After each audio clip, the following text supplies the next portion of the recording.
আসলে মেয়েদের তার পছন্দের ছেলের সাথে বিয়ে দেওয়া উচিত। মেয়ের বিয়ে মানে আপনার ইগো পূরণ না, তার জীবনের দিক ঠিক করে দেয়া। কিন্তু আফসোস এখনও আমরা বিয়ের বেলায় এমন আচরণ করি যেন মেয়েটা একটা দান বস্তা, যার পছন্দ অপছন্দ বলে কিছু নেই। বাবা মা যাকে তাকে পছন্দ করলেই হবে।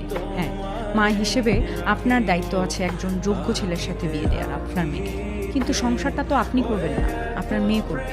আপনি যদি শুধুমাত্র একটা সরকারি চাকরির লোভে মেয়ের চেয়ে 20 বছরের বড় এক লোকের সাথে মেয়ের বিয়ে দেন, তাহলে আপনি মেয়ের ভবিষ্যৎ নয়, বরং মেয়ের মাধ্যমে নিজের সামাজিক স্ট্যাটাস বানাচ্ছেন।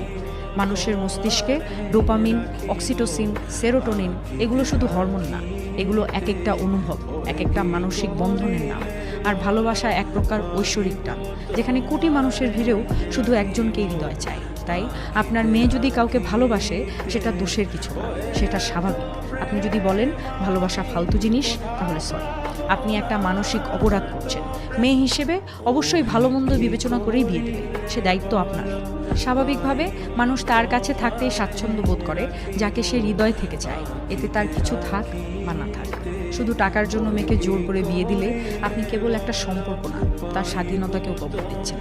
যে পুরনো প্রথা বলে মেয়ের কোনো মতামত লাগে না, মনে রাখবেন সে প্রথাই আজ মেয়েদের বিষণ্ণ করে দিচ্ছে, ভেঙে দিচ্ছে, আত্মহত্যার দিকে ঠেলে দিচ্ছে।